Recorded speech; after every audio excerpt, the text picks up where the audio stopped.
I believe that everybody has a story, and I'm fascinated to hear them. So come with me as we take a walk down Fascination Street.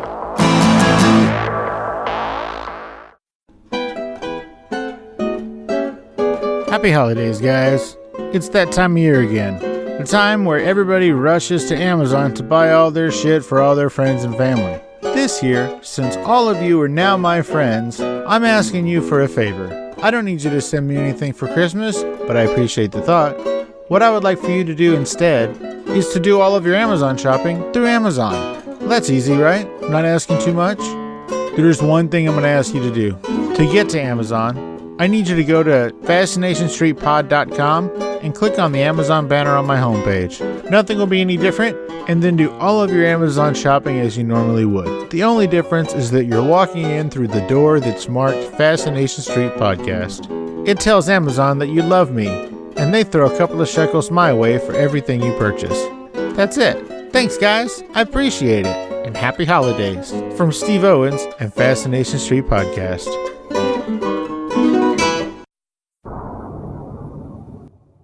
From now until December 31st, 2018, the James Beard Foundation is accepting nominations for the 2019 James Beard Awards. And I invite all of you to join me in nominating Chef Stephen McHugh from Cured in San Antonio, Texas, for the 2019 James Beard Award for Best Chef Southwest. I've made it easy to do this, guys. If you go to FascinationStreetPod.com and look to the right of the page, there will be a photo of Chef Stephen McHugh. When you click on that photo, it will take you to the 2019 James Beard Award page. You will need to create an account, but that'll only take about 60 seconds and they don't ask for much. It's really just a name and password kind of a thing. Once you've created an account, it will take you to the nominations page. From there, you'll click on the 2019 Restaurant and Chef Awards, and then complete the submission form, making sure to select Best Chef Southwest as the category. It's that easy, guys. All it takes is 5 minutes of your time, and I would greatly appreciate it.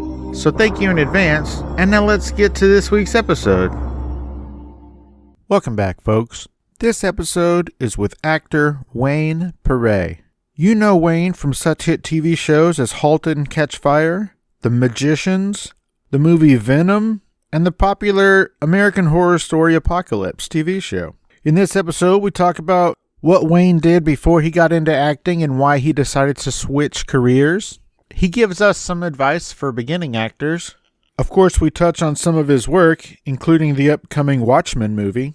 And we talk about the importance of not being a dick on set. So enjoy, guys.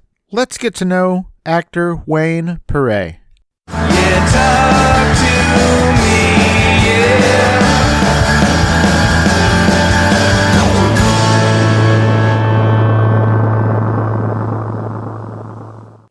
I want to welcome to the show actor, director, we'll find out what else, Wayne Pere. How are you doing today, sir?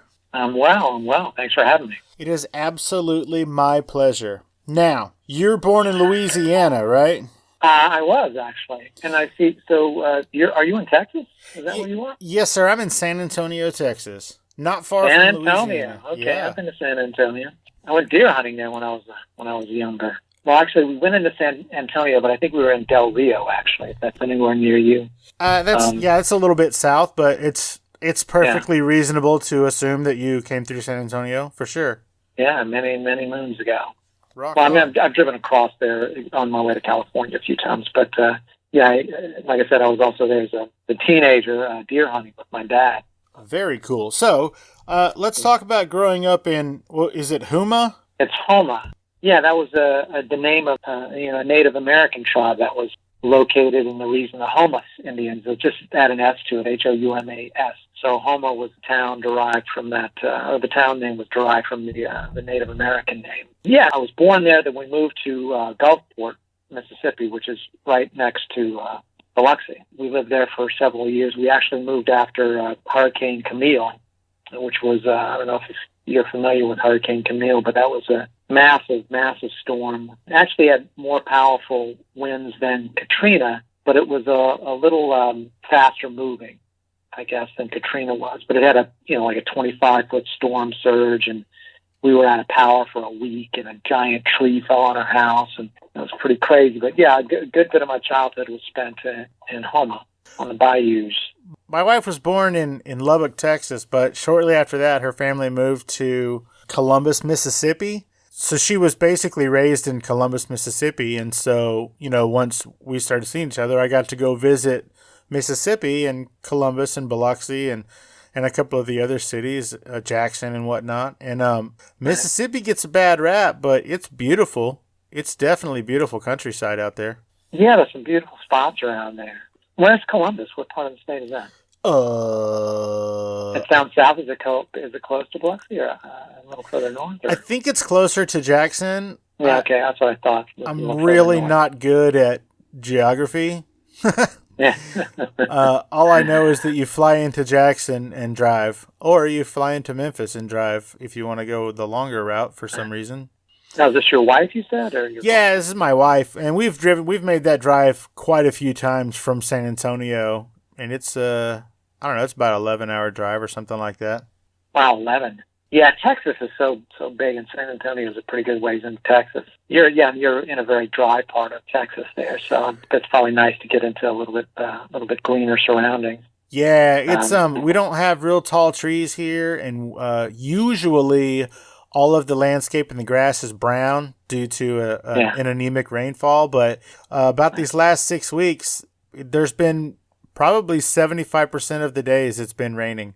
So we don't know what to do down here. We're all freaking out. Yeah, but everything's greened up, I would imagine, and all the creeks are flowing. And yeah, yes, they are. That is the truth. But enough about me. Yeah. So, Wayne, you grew up in, let's say between Louisiana and Mississippi. When did you decide that you wanted to get into the entertainment business? Yeah, that was sort of an odd journey, I guess. I came into it a little bit later. After high school, I decided, my family, my brothers and I were swimmers, in our teen years. And so we always liked the water. We worked at a swimming pool and stuff in Houma. And I graduated, and all my siblings had gone off to college right away. And I was like, I want to do something different. So I decided I was going to work offshore. So I went to Houston, and I trained to be a commercial diver. It was like, I don't know, it was 5 months, 6-month course or something. So not too extensive, but, you get certified in scuba diving, and then you train in hard hat diving, and you get a little bit of underwater welding and stuff. So I went through that in Houston, went back to Louisiana, and worked offshore for a while. And I learned, I figured out that maybe wasn't the best job for me, wasn't necessarily a good fit, especially with commercial diving, because you can be out there for months at a time. And, I guess I'm just not built for that kind of thing, being out on a ship or a barge with a bunch of guys for a month or two. It was a little much for me. So, after a couple of years, I decided I'd go to college, and I went to LSU in Baton Rouge, and my 2 older brothers were there, and my sister actually at the time. And I moved in with them, and I was looking through the course catalog for LSU, and I just stumbled across it in the speech department, acting 1001 or whatever it was. I thought, wow, they teach that in college? And then I never really put it together. I knew people did plays in high school, which I was never a part of, but I didn't think there was actual college training for actors. So I said, this might be interesting, and I signed up for the class. That's where it all started. So at LSU, which they actually had a wonderful theater program at the time, a man named John Dennis, who was out in L.A. originally and had started or worked with the Mark Taper Forum, which is a large regional theater in downtown L.A., an Equity House, and some great theater down there. He started the Improvisational Theater Project, which I don't know if you know the actress Alfre Woodard. She came out of that program. Absolutely. She's awesome. Yeah, she's fantastic. Yeah. So there were a few others, Tony Pappenfuss, and who you probably would remember. But anyway, he came out of that program, and I guess LSU approached him somehow to come head the theater department at LSU. So he accepted the job. So he was my mentor. Just a really brilliant director. Still, if not the best, absolutely one of the best directors I've ever worked with. Definitely the best director on stage, no question about it. And so I was very fortunate to work with him. And there are quite a few of us floating around that came out of that program. Eddie Jemison, I don't know if you know Eddie, but he did a lot of the Ocean's films. And Andrea Frankel is kind of up and coming. She was on the 2 seasons of Underground, which I did as well, the first season. She's coming out in The Purge and a few other things. We just shot another film together. But David Jensen, there's quite a group of us who are kind of character actors that have, Joe Crest, have made a good living and all had the same mentor, same start. Yeah, that's how I stumbled into it. Now, that Jameson character you mentioned earlier, was he in Extreme Walking? No. Oh, I guess you never saw Extreme Walking, but you probably read it on the bio. I did, and Eddie. It struck me that, because I think Eddie was in Extreme Walking. No, that's actually Tyler Labine, who was on New Amsterdam. That was his. He and his buddies was something that they came up with, Extreme Walking. My Canadian friends. And Tyler and I had worked on a show called Dead Last back in 2000, which unfortunately was airing right at the time of 9/11, oddly enough. So like the second night or the third night that it was airing was actually on 9/11. So we were pushed, and that may have affected our numbers a little bit. But yeah, Tyler was in it, and then some guys that he probably I don't know if they're still doing anything, but yeah, if you can get a hold of that one, I think I'm still pretty proud of it. I think it's a funny little mockumentary that we put together. Now, I'm a big fan of Tyler Labine, and so I was looking for that movie, and it's not available anywhere that I can find streaming. Do you have any idea how one might watch Extreme Walking? I need to get in touch with Tyler and see where we have it. I haven't thought about it in so long. I'll have to get in touch with him and see. If he has it up on some platform at the moment. Sure. But yeah, Tyler's great. He's just a really nice guy, too. He's a good dude. I love all of his work. He's amazing. You said Dead Last? Is that what it was called? Dead Last. Yeah, that was back in 2000. It was, who created it? It was DVD Vincentes, Steve Pink. They were all buddies from Chicago. They were involved in, like, High Fidelity, DV, I think, DV wrote High Fidelity. I don't know if you remember that flick. Of course. Patrick O'Neill was the other guy. DV, great guy. Steve has been directing more now, I think. But DV wrote Grosse Pointe Blank, actually, or one of the writers of Grosse Pointe Blank. There you go. So I'm sorry to jump around a little bit. Okay. You're at LSU going to school because, underwater basket weaving wasn't all it was cracked up to be. And exactly. So you found out that they had actor classes, and then you started taking those. So was there a seminal moment or event that sort of flipped the switch in your brain to make you decide that that acting was the career you wanted to pursue? Well, I think once I started taking classes and doing theater there, that was really all I was interested in. I would I had other classes, but if I got busy, if I was doing a couple of productions and a lot of rehearsals, I would drop classes. At one time, majoring in geology and then majoring in journalism for a little while. But inevitably, I was always involved with the theater there, and I just kept floating back into the theater department. And in my last year in college, we did a production of Sam Shepard's play, The Tooth of Crime. That was kind of a seminal piece for me. And I guess more so than anything would be The Tooth of Crime from Shepard and kind of the reaction, I got from doing that play. And it was a pretty outlandish, character.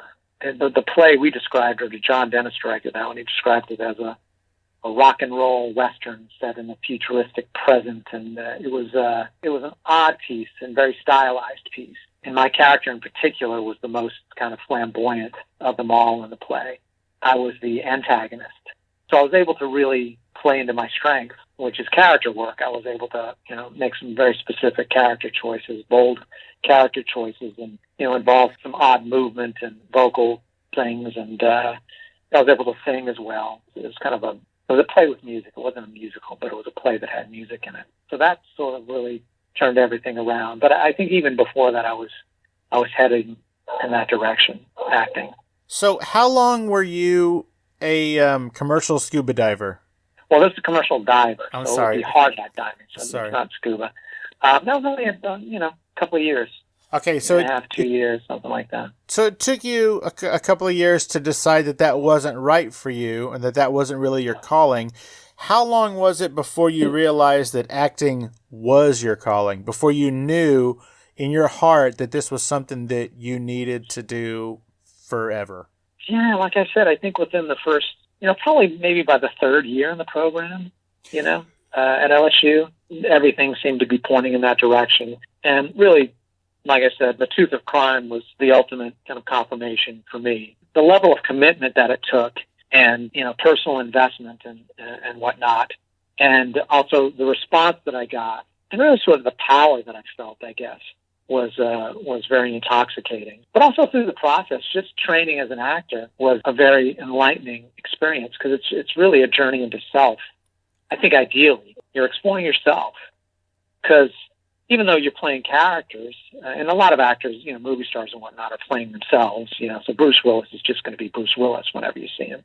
But, that's not what I'm doing. I'm more, again, I'm a character actor. But still, even though you're playing characters, you're drawing from yourself. So it's your emotion, your impulses, your instincts.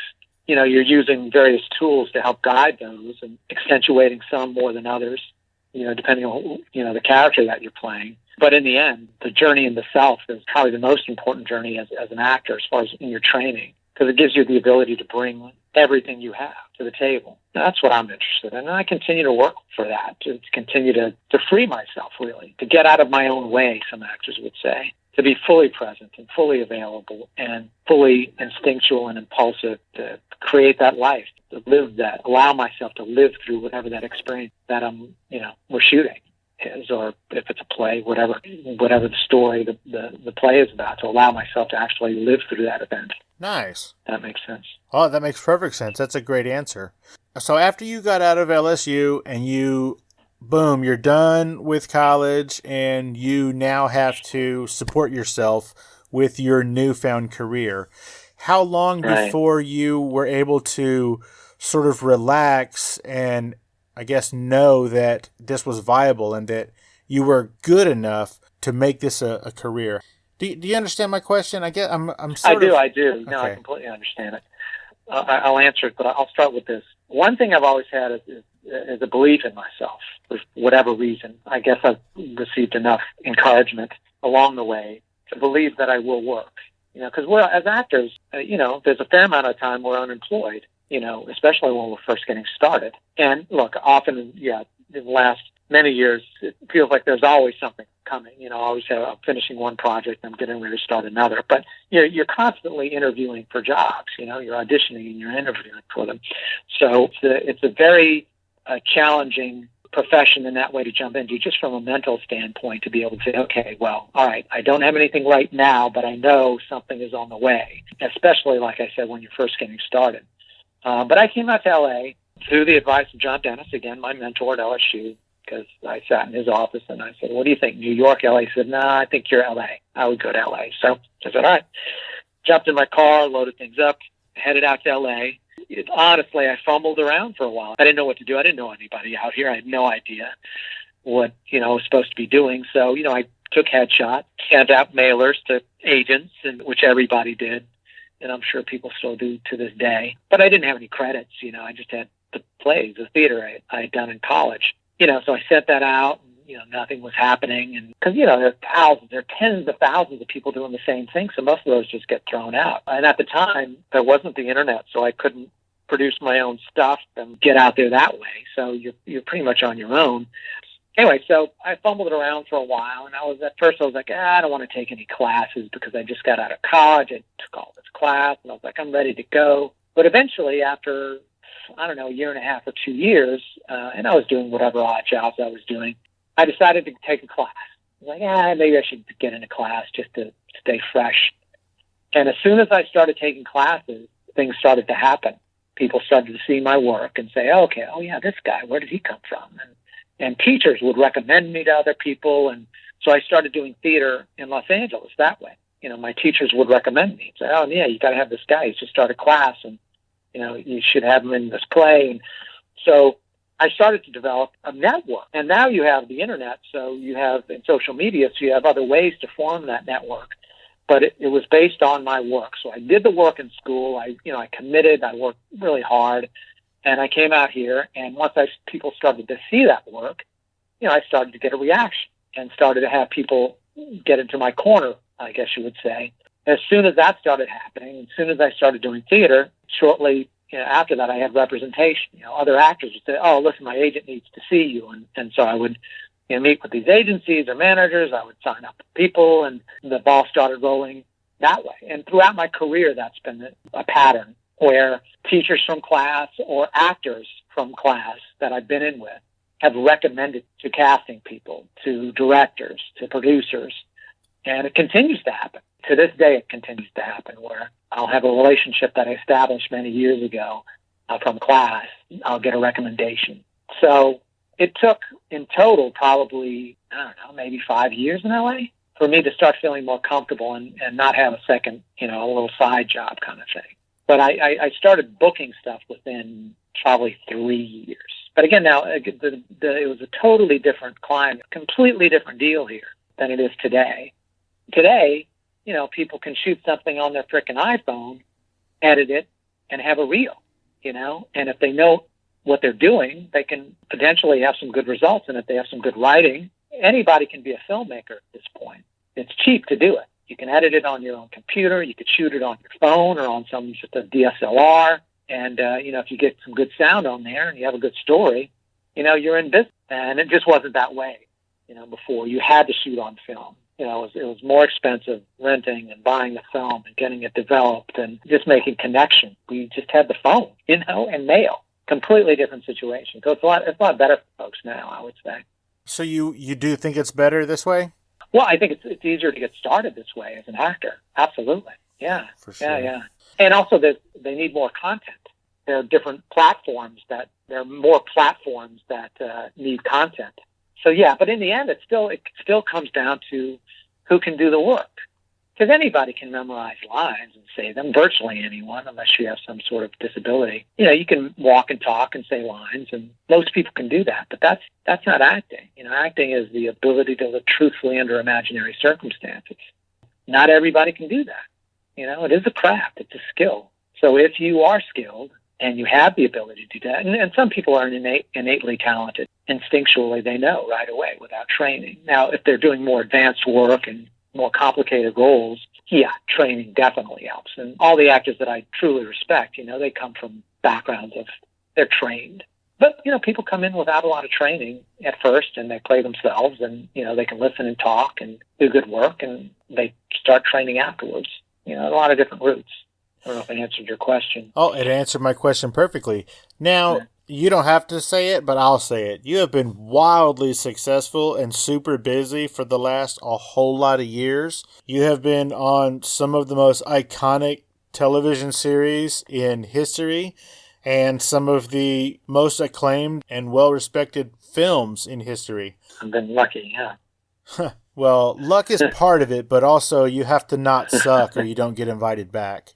That's true. But, but with the thing about being prepared for the opportunity, more often than not, I've been prepared for the opportunity that I was given. So, yeah, for all those actors out there, be prepared, be ready, train, do the work, and be ready when the opportunity presents itself. Anyway, I interrupted you. My apologies. Go ahead. No worries. That was a wonderful interruption. And what he's talking about, guys, is there's a saying that is luck is when opportunity meets preparation. That's what he's talking about. There you go. So that's what I'm talking about. So be prepared for when those opportunities happen, and then you can make your own luck by being ready and being good. Now, also, one of the things that I guess kind of goes unmentioned, but is sort of understood, is that you can't be a dick. If nobody wants to work with you, then nobody is going to. That's true. Over the years, I've definitely worked with those folks. Now, it depends on who you are. I mean, if you're a Daniel Day-Lewis, then they're going to work with you. I bring him up because I was just shooting the other day, last week, and I worked with a sound guy, a mixer, who is one of the best in the business. His name is Paul Ledford. Did all sorts of films. One of my favorites, Sling Blade, back in the day with Billy Bob Thornton. But he's done a lot of Soderbergh's films. And anyway, just a really, really talented sound guy. We were chatting. I've known him for years. he brought up Daniel Day-Lewis, because I was just talking about, I said, yeah, you're always on the cans, man. What's it been like working with some of those guys, like Billy Bob on Sling Blade? And, so he got on the subject of Daniel Day-Lewis, and he said, I'm sure there were a lot of people in Hollywood, crew people, who applauded when they heard that Daniel Day-Lewis said he was retiring. So if you're Daniel Day-Lewis or, of that ilk, then you can get away with that stuff. If you're just starting, you can't. But I will say this. On set, it's really challenging to do your best work and to do really good work, especially if it's deep, committed work. And again, Daniel Day-Lewis is a perfect example, especially out in a film like, all of his films, but a film like There Will Be Blood, for instance. I watched that again recently, which is just a brilliant film. I love that film. His work is it's riveting. It's just beautiful, deep, free, impulsive, spontaneous, complex. It's just great work, in my opinion. And to deliver that, to have the concentration and the focus to do what he's doing is really challenging. And I think what Paul was talking about is crew coming in when he's preparing or something. I've never worked with him, so I don't know. But he, apparently he can be pretty brutal with crew, which I'm not that way. I don't do that. But I can understand when you're trying to deliver your best work that you can, the most, again, free and committed work that you can do, it's really challenging to have the right environment to do that in. And different actors work in different ways. He mentioned Billy Bob, for instance, and he said, Billy Bob, when they're working on Sling Blade, he could be talking to you, about whatever 1 minute, and the next minute he's Carl. Yep. He slips right into it. But now, listen, he had played Carl for many years as a character he developed on the stage in Los Angeles, actually. So it was a character he was very familiar with. And on film, that's it. You're creating it on the day. You do your work before you go in there, but you don't really get any rehearsals, more often than not. In the years that I've been doing this, and all these close to 30 years now, next year it'll be 30, rehearsal is very rare. You get a rehearsal when you get there, but it's not really a rehearsal. You kind of walk through it a little bit. Hopefully you discover a little something, but, it's not like in theater, for example, where you rehearse. You do this thing for weeks and weeks and weeks, and there's a whole different discovery process when you're doing that. And there's a whole deepening, and it's a whole different way of working. So in some ways I can understand Daniel Day-Lewis fighting for the environment that he needs to do the work that he does. Now, do I agree with doing that? Would I want to work that way where I'm ugly to people on set? And again, I have no firsthand knowledge of this. I would. There have been times where I've been annoyed where we were doing a take and, someone has walked through the back of there's one thing I was shooting in New Mexico years ago, and it was a really intense take, and the director wanted to do it as a oneer, which I thought was great. It really worked well. It's in a pawn shop. It's a film called Sound Man that I did. A cacophony of things is happening. The owner catches me and has a shotgun on me, and, we have a scuffle and whatnot. And then I run out the back, and we're doing this, and it's 3 a.m. We've been shooting for hours and hours and hours. It's really cold outside. It was wintertime. It was January in the high desert. So everybody was pretty miserable. We're getting to the end of the night. And somebody's standing outside the door. I open the door, just finishing the scene for my action. Somebody's standing there, in camera. We're rolling.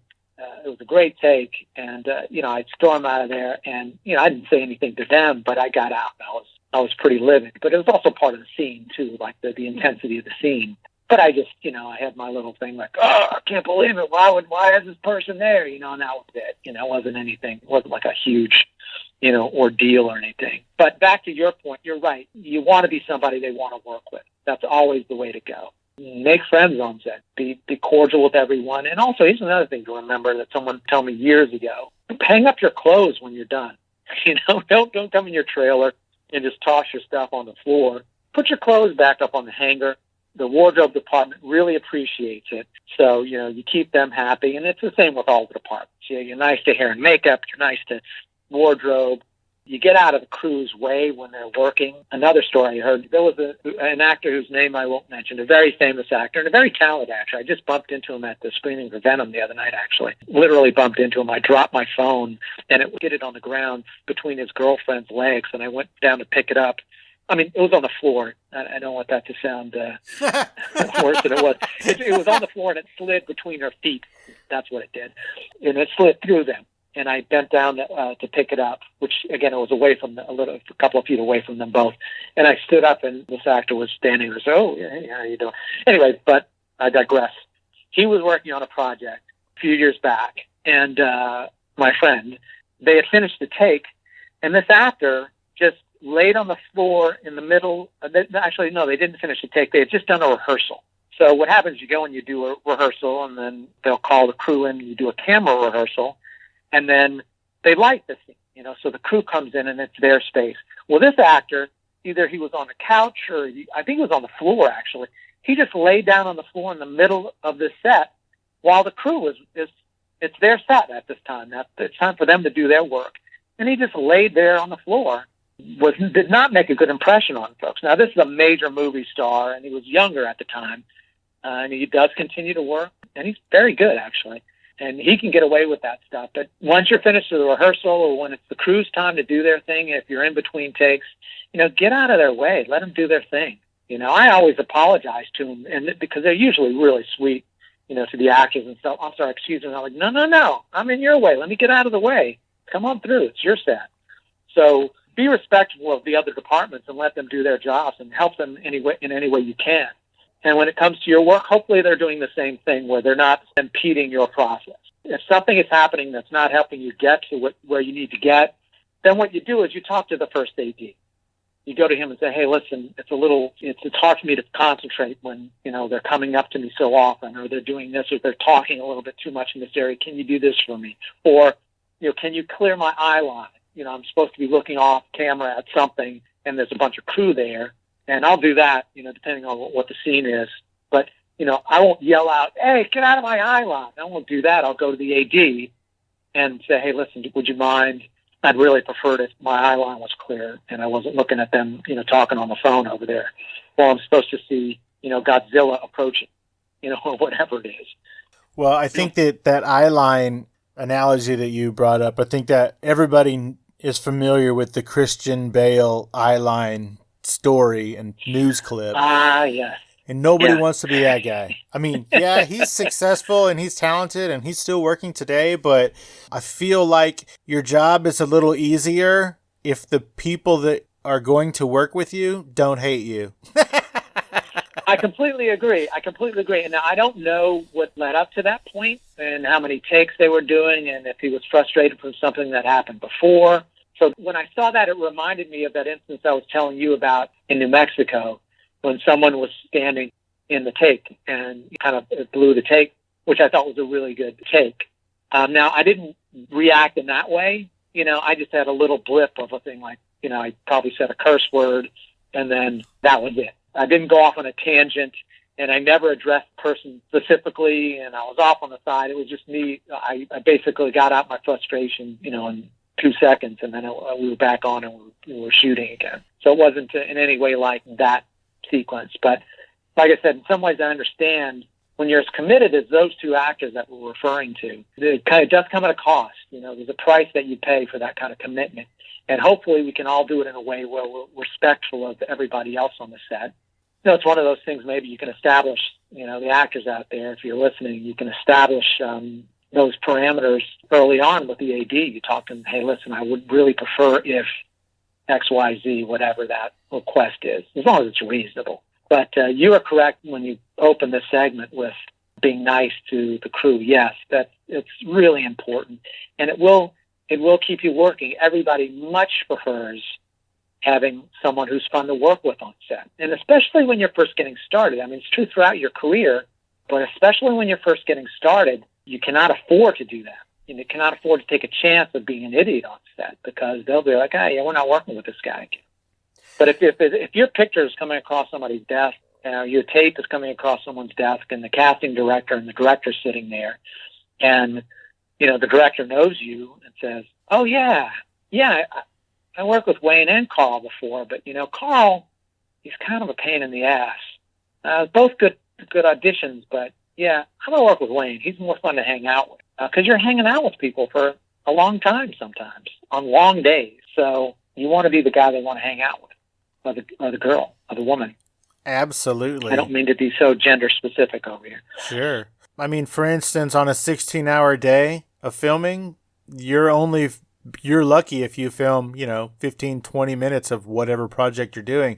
The rest of that time, you're hanging out with people who are deciding whether or not they want to hang out with you anymore. Right. Exactly. Hey, streetwalkers. Well, you're not literally streetwalkers, but now that I've got your attention, I am Stephen O'Reilly, and I have a podcast called The Bar Star Podcast. And since you're listening to the Fascination Street podcast, I think you should check out my show. It's just as interesting without all the famous people, because Steve has connections that I just do not have.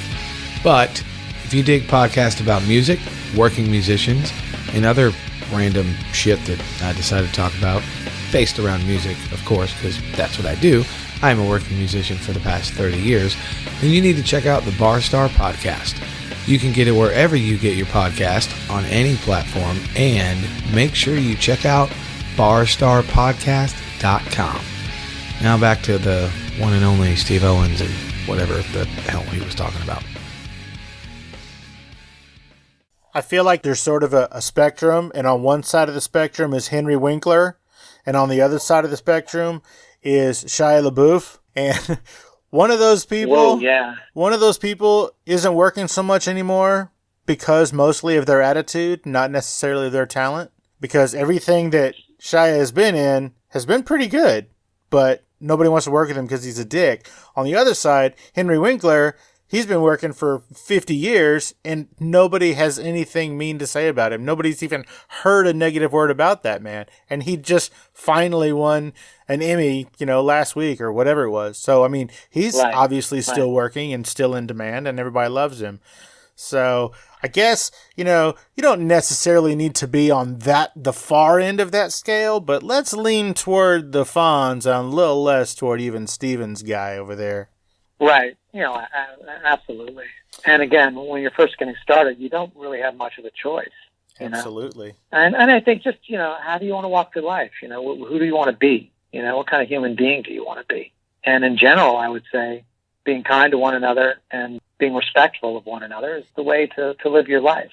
I think sometimes, in this business in particular, with the intensity and the circumstances that we're allowing ourselves to live through, it changes our demeanor in a way and that can be unbecoming. I try to give those guys the benefit of the doubt. Christian Bale, for instance, because I've worked with Christian and he was a gem when I worked with him. He was the sweetest guy, really great. Maybe he was just having a bad day and it came out that way. Now Shia, I haven't worked with him either, but his antics, I've heard a little bit about his antics. So, yeah, play nice with everybody. Yeah, play nice, because let's take your event, for example. When you did that long one-take scene and you get to that door and you open it and there's somebody standing there who effectively ruins the shot, what's not going to change is whether or not you have to reshoot it or whether or not they have to fix it in post or whatever. That part's not going to change if you yell at this person. The only thing that might change if you yell at that person is that it's going to make you feel better. And do you really want to be the person who feels better because you tore somebody else down? That's no way to go through life. Right, exactly. And again, now, just to reiterate, I didn't address anything to the individual, like I said before that night. I just kind of walked off and I was like, yeah, it was a great take. Why is this person in the shot? And that was it. So. Well, I think I definitely didn't pull a Christian Bale. Yeah, of course, because we all would have heard about it, and your resume would be a little bit shorter. Yeah, exactly. I'm probably the only one who remembers it, to be honest with you. Did you have to reshoot the scene? We did have to do another take. Yeah, it's fine. It still turned out good in the movie, so it's all good. Now, just so that everybody has just a little bit of a taste of your resume, you have been on TV shows such as Cloak and Dagger, Roots, Underground, Nip Tuck, Treme, American Horror Story, Ghost Whisperer, NYPD Blue, The Flash, That 70s Show, Friends, Las Vegas. I mean, you have been in some of the most iconic television, and that's not even the movies. The movies, oh my gosh, Spider-Man Homecoming, Free State of Jones, The Case for Christ, The Big Short, Out of Sight, The Limey, come on, Galaxy Quest, Ocean's 13, oh my gosh. I mean, you have one heck of a resume. Trumbo? Good Lord. All that being said, you, my friend, I believe this is correct, are in the #1 movie in America right now, Venom. I believe so, yeah. I was looking at the press this morning, and we had a big opening, both domestic and international. So that's great to see, man. I'm excited. Well done. I'm going to be honest, I did not see it yet, though I should have. I will be seeing it this coming weekend with my family.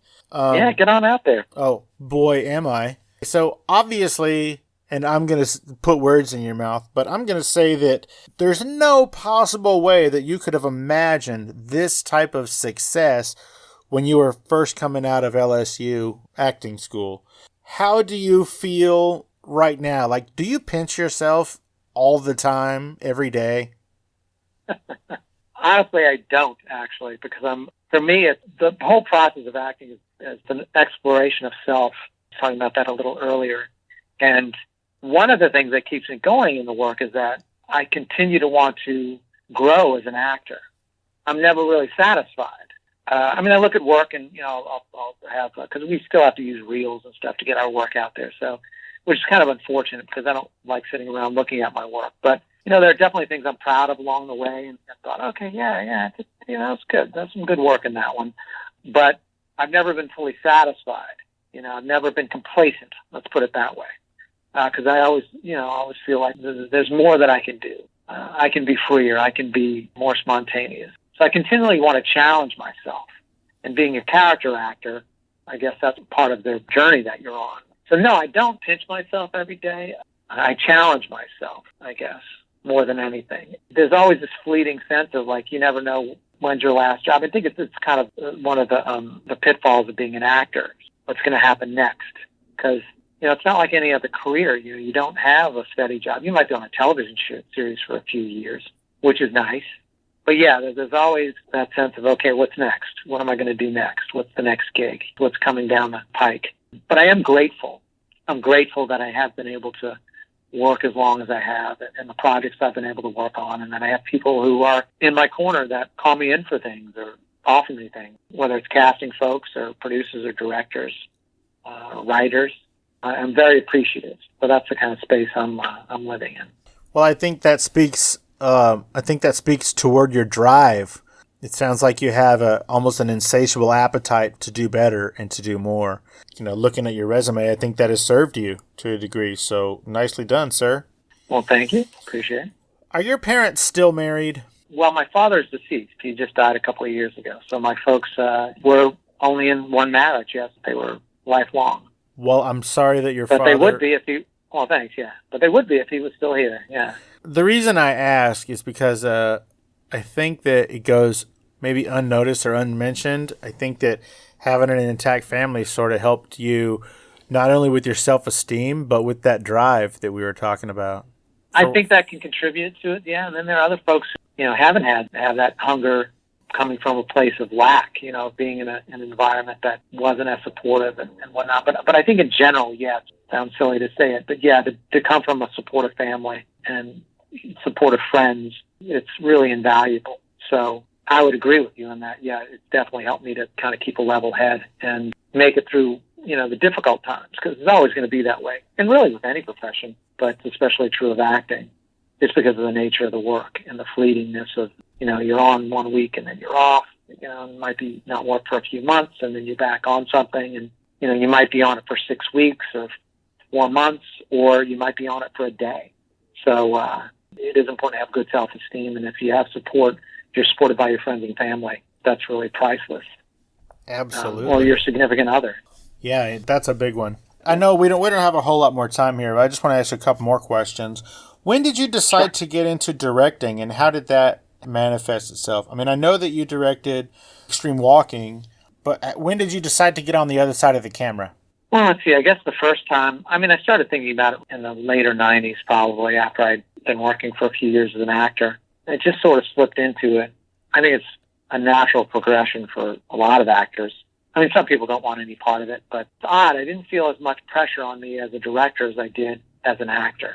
Just the emotional availability that you often have to have as an actor can be pretty draining at times. And I'm really a nuts and bolts kind of guy, and an organizational guy. So directing appeals to me in that sense of like, okay, yeah, I understand, I can put puzzles together pretty well. So not that I build a lot of puzzles, but just that my mind works in that way where I can put the pieces together. So I guess I have some skills that are innately good, valuable as a director. And many other, they're valuable in other arenas as well. But I kind of slipped into it, I think, with extreme walking, No, it was a little bit before that, because I know I was by the time extreme walking came around, it was something I had quite a bit of passion for. But I like working with actors. If you have a good group of actors, it makes your job so much easier. So, and I was into photography as well, so that kind of started it. I started doing photography and editing in the 90s. Some of the first editing systems were coming out, digital ones. I think the photography started the ball rolling. And then once I was doing photography for a few years, I thought, yeah, man, I like this whole putting stories together through pictures. So I like to do a little directing. And so I said, well, I should learn how to edit a little bit just to, help with the directing. And I don't know if Soderbergh had recommended that. I can't recall. But yeah, so I started dabbling in editing, just personal stuff. And so that kind of led me to directing a little bit. And I don't get very many opportunities, but I'm not fighting for the opportunities. I've been more focused on some other things, but I'm always open to direct something. I just I love the process. I love sitting behind the camera and watching actors do great work and just sort of gently shaping things. Well, I think that is a great answer. If you can talk about some of the things that you have coming up that maybe we're not aware of or that we're about to be aware of. Like I said, I know you're in Venom, which is in theaters now. What else is coming down the pipe? Right, which everyone should go see, by the way. Absolutely. I think it's a fun little film, and we all need a little bit of escape every now and again. And I know there are a lot of Marvel fans out there, and Tom Hardy fans, and Riz Ahmed, and Michelle Williams, and all those folks. So definitely get out and support the film. But there's a DC project, DC Comics, Watchmen. That's going to be coming out. The latest I've heard, it's going to come out in 2018 at some point, and I think that's going to be a fun one. I did a film with Laura Dern recently, Trial by Fire. I'm not sure what's going on with that one, but that should be coming out. And what else? Oh, I think I'm on Horror Story this week, actually, American Horror Story. Get out I think it's this week. Yeah, so I'm coming back on that. Got a little bit to do on that. Let's see, Watchmen, Horror Story. Walkaway Joe I just worked on, which is a David Strathairn. So I just worked on that, but that won't be out till next year. And I did something with Gabriel Byrne called 000, which I think is a Netflix deal. Yeah, there's a few things coming up. Sounds so like keep an eye out. And listen, if anybody wants to follow me, I'm actually just kind of getting my Instagram platform started. So yeah, follow me on Instagram and my website is down now, but that's going to be back online probably next week, but just WaynePere.com. And my Instagram is, Wayne Pere. So yeah, jump on, follow me, and I'll keep you up with, whatever's happening. And sometimes I throw some little tips in there, business tips and whatnot. So check it out. Very cool. And I don't have the fan page set up on Facebook, but I've been meaning to do that. So I'm going to set that up probably this week as well. So yeah, please follow me, and I'll keep everybody posted with what's on the way. And I'm also going to be doing a lot of throwback stuff. Pull up some of those old television things, do some clips and whatnot, just for fun. Maybe Throwback Thursday or Flashback Friday, that kind of deal. Very cool. What about Twitter? Do you have a Twitter presence? I don't have a Twitter presence. Stayed away from Twitter thus far. Do you recommend it? Should I get on Twitter? Well, I personally recommend it because it has been a lot of fun and somewhat successful for me as a tool. Twitter being the tool, not that I'm a tool. Yeah, I got you. But, if you made it this far, I don't think it's something you have to do at all. It's my favorite of all the social medias, but that's just me. Everybody scroll down to the show notes, and as always, Wayne's social media tags will all be in there, as well as his website. So all of those will be clickable. Just scroll down to the show notes and be sure to reach out to him and follow him and tell him you enjoyed hearing him on this episode of Fascination Street. Wayne, as we're heading out, was there anything that I didn't ask you or didn't bring up that you wanted to talk about? No, we covered quite a bit of ground, man. So I appreciate you having me on. Hopefully we'll cross paths sometimes. I don't know if you ever go to the Comic-Cons or anything like that or whatnot, but if you do and I'm around, make sure you pop over and say hello, man. I 100%. I'll buy you a drink. I would buy you the drink, sir. I'll 100% reach out if I know we're going to be in anywhere near the same area. It has been an absolute pleasure to talk to you.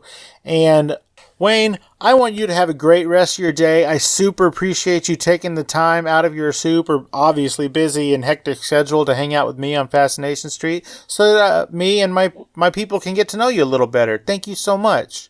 Well, thank you, sir. Yeah, thanks for having me on. And you take care of yourself, man. I look forward to meeting you one day. Absolutely. Take it easy, Wayne. Have a great rest of your day. And you too. Bye. Bye. Hey guys, this is Steve Owens from Fascination Street Podcast here with a very important message. I'm awesome. I bet you thought I was going to say something else, but nope. What's important here is that I am awesome. I started this show because I truly believe that everybody has a story, and I'm fascinated to hear those stories. In the short time I've been doing this show, I've interviewed actors, directors, writers, inventors, podcasters, musicians, pro athletes, Olympic athletes, actual war heroes, even a Bond girl and a luthier, whatever the hell that is, and of course, regular people.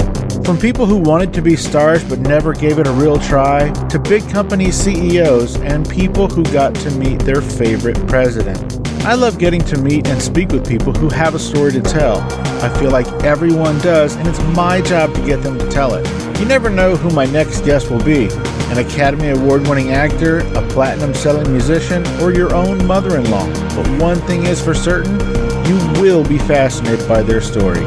So come take a walk with me down Fascination Street. You can find Fascination Street Podcast on Apple Podcasts, Google Play, Spotify, iHeartRadio, and of course, FascinationStreetPod.com.